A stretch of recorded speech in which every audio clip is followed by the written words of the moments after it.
चलिए दोस्तों, मैं एक संधारित्र वाले चैप्टर से एक क्वेश्चन में करा रहा हूँ।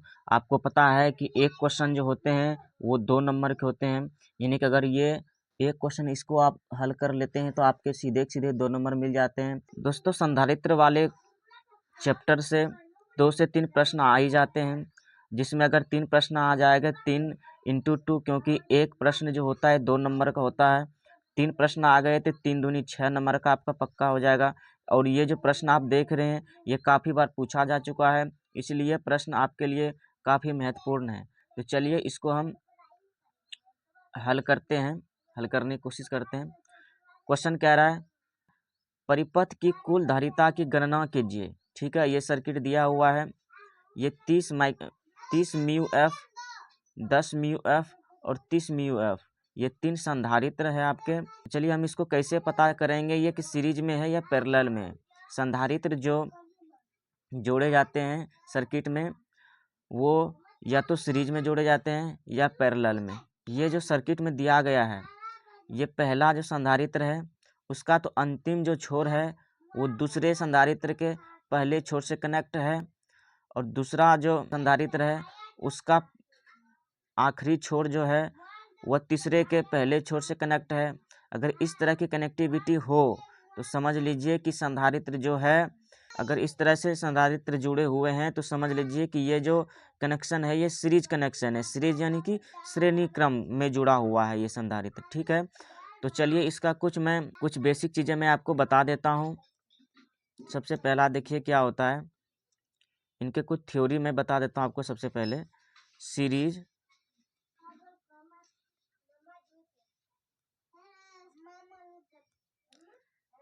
कनेक्शन में कैपेसिटर यानी संधारित्र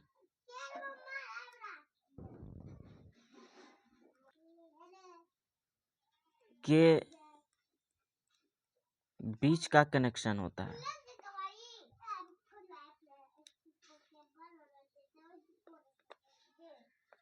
कनेक्शन होता है, क्या होता है? सीरीज कनेक्शन में कैपेसिटर यानी कि संधारित्र के बीच का कनेक्शन होता है। अगर सीरीज कनेक्शन में कैपेसिटर जुड़ा हुआ है तो इनका क्या होता है, इनके एक बीच का कनेक्शन होता है। ठीक है, जैसा आप सर्किट में देख पा रहे हैं। ठीक है, हम जानते हैं कि सीरीज कनेक्शन में कैपेसिटर के बीच का कनेक्शन होता है। ठीक, और उनकी धारिता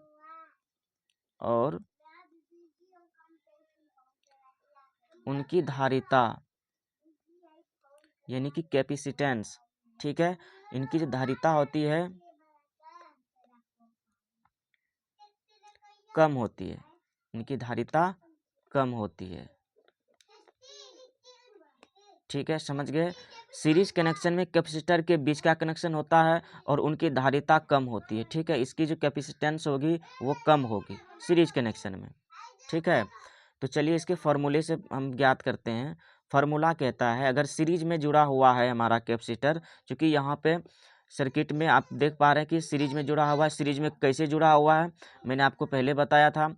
अगर फर्स्ट कैपेसिटर का जो अंतिम छोर होगा वह दूसरे के पहले छोर से कनेक्ट होगा, और तीसरे का जो पहला छोर होगा वह दूसरे के अंतिम छोर से कनेक्ट होगा। ठीक है, तो अगर इस तरह की कनेक्टिविटी है तो समझ लेना चाहिए कि हमारा जो है सीरीज कनेक्शन में जुड़ा हुआ है। कैपेसिटर हमारा क्या है, इस तरह से अगर जुड़ा हुआ हो तो वो सीरीज कनेक्शन में जुड़ा हुआ है। सीरीज कनेक्शन में जुड़ा होता है तो उनका जो फॉर्मूला होता है 1/C total equal to 1/C1 plus 1/C2 plus 1/C3, ये इसका फॉर्मूला होता है।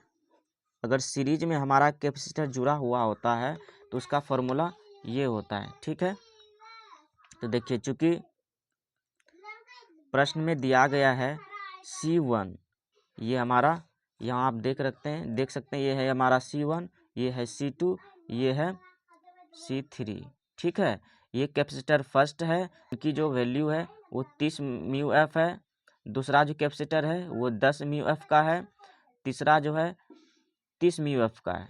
ठीक है, तो कह रहा है इनकी संधारिता ज्ञात कीजिए, इनकी धारिता ज्ञात कीजिए, यानी कि इनकी कैपेसिटेंस कितनी है वो ज्ञात करना है आपको। क्योंकि फॉर्मूले से हमको पता चल गया कि ये सीरीज में जुड़ा हुआ है, तो सीरीज का फॉर्मूला आता है 1/C टोटल इक्वल टू होता है 1/C1 plus 1/C2 plus 1/C3, sorry ये C3 होगा, ठीक है। तो 1/C टोटल इक्वल टू हो जाएगा 1/ वैल्यू आप देख सकते हैं यहाँ पे दिया हुआ 30 म्यू एफ, तो 1/30 प्लस 1/ फिर दूसरे संधारित्र की कितने दिया हुआ है कैपेसिटी, वो है 10, ठीक है, प्लस 1/ तीसरे संधारित्र की क्या दिया हुआ है C3 कितना वैल्यू दिया हुआ है 30 म्यू एफ, 30, ठीक है। अब इसका हम फॉर्मूलेशन इसकी वैल्यू को रिप्लेस कर रहे हैं। तो फॉर्मूला हमारा क्या कहता है, संधारित्र अगर सीरीज में हो, अगर वो सीरीज में जुड़ा हो, इस तरह से सीरीज में कनेक्टिविटी होता है, आपको मैंने पहले बता दिया किस तरह से होता है, ठीक है। तो इनका फॉर्मूला आता है 1/C total equal to 1/C1 plus 1/C2 plus 1/C3, यानी कि संधारित्र तीनों को जो है वो हम ऐड कर देंगे, ठीक है। मैंने यहाँ पे फॉर्मूले के हिसाब से मैंने इनकी वैल्यू को रिप्लेस कर दिया फॉर्मूले में, ठीक है। तो अब क्या करेंगे 30, 10 और 30 इनका हम क्या कर लेंगे एलसीएम लेंगे, ठीक है। तो यहाँ साइड में एलसीएम ले लेते हैं, 30, 10 और 30 का एलसीएम अगर हम लेंगे या 30, 10 एकम 10, 10 या 30, ठीक है। अगर फिर 3 से खिला दीजिए, मान के चलिए 3 से खिला दे, 3 एकम 3, 1, 1, ठीक, 10 या 30, ये हमारा जो आ गया 10 या 30, यहाँ पे कर देंगे। 30 और 30 में जब डिवाइड करेंगे तो आंसर आएगा 1, 1 को ऊपर से 30 में भाग करेंगे तो 1 आएगा, 1 को ऊपर वाले से मल्टीप्लाई कर देंगे, 1 × 1 क्या हो जाएगा 1 हो जाएगा, प्लस अब 10, 30 में 10 से डिवाइड करेंगे 30 को 10 से, तो 10 या 30, 3 आता है, 3 को ऊपर से मल्टीप्लाई करेंगे, 3 एकम 3, टी को अगर डिवाइड करेंगे तो इसका आंसर आएगा 1, 1 को 1 से मल्टीप्लाई कर देंगे, 1 × 1 हो जाएगा 1, ठीक है। तो टोटल हो गया, कर देंगे 3, 1, 4 प्लस 1, 5, 5/30 हो जाएगा। इसको कटाएंगे 5 × 5, 5 6 के 30, यानी कि 1/6 आया। इसको अगर उल्टाएंगे तो 6 म्यू एफ आपका राइट आंसर हो जाएगा, जो आप देख सकते हैं ऑप्शन में, ये देख सकते हैं आपका ऑप्शन में बी इसका राइट आंसर हो जाएगा, ठीक है, बी इसका राइट हो जाएगा। इसका अगर ये जब इसको कैलकुलेट करेंगे, क्योंकि ये सीरीज में है संधारित्र, तो इसका आंसर हो जाएगा 6 म्यू एफ। देखें कितना आसान है दोस्तों, अगर आप ये समझ लेते हैं अच्छे से, जैसे मैंने बताया, इस वीडियो को दोबारा से आप देख लीजिए, अच्छे से समझ लीजिए कि सीरीज कनेक्शन में इसका फॉर्मूला ये होता है 1/C total equal to 1/C1 plus 1/C2 plus 1/C3, ठीक है। इसी फॉर्मूले पर हमने क्या किया, इनकी जो वैल्यू दी गई थी वो मैंने यहाँ पे ऐड कर दिया, और आखिरी में जो इनका जो आंसर आया और अपना कैलकुलेशन जब इनका किए, आखिरी में इसका आंसर जो आएगा वो 6 म्यू एफ आया, ठीक है। अगर मान के चलिए ये तो सीरीज में था, इनके फॉर्मूले इस तरह से थे, ठीक है। अगर पैरेलल में जुड़ा होता, कैपेसिटर पैरेलल में जुड़ा होता है तो उसका फॉर्मूला क्या होता है, देखिए फॉर्मूले में डायरेक्ट फॉर्मूला में बता देता हूँ। मान के चलिए अगर हमारा संधारित्र पैरेलल में रहता तो पैरेलल का जो सूत्र है वो हो जाता C1 plus C2 plus C3। अगर समांतर क्रम में यानी पैरेलल में संधारित्र जुड़ा होता है तो उसका डायरेक्ट सूत्र होता है C1 plus C2 plus C3, ठीक है। तो तीनों वैल्यू को हम ऐड कर देते, पहला था वैल्यू 30, फिर था 10, फिर था 30, 10 40, 40 30 70 म्यू एफ इसका राइट आंसर हो जाता। अगर ये कैपेसिटर हमारा यहाँ पे देख सकते हैं चित्र में, अगर ये हमारा जो है अगर पैरेलल में रहता तो उसका फार्मूला हम ये लगाते, तीनों वैल्यू को हम ऐड कर देते, इसका राइट आंसर हो जाता। देखिए ऑप्शन में भी दिया हुआ है ना। तो बस इतना ही दोस्त लगी ये वीडियो। अगर आपको ये वीडियो अच्छी लगी और आप ठीक से समझ पा रहे हैं, हमारी लैंग्वेज को समझ पा रहे हैं, तो इस वीडियो को लाइक ज़रूर करें, शेयर अपने दोस्तों के साथ ज़रूर करें।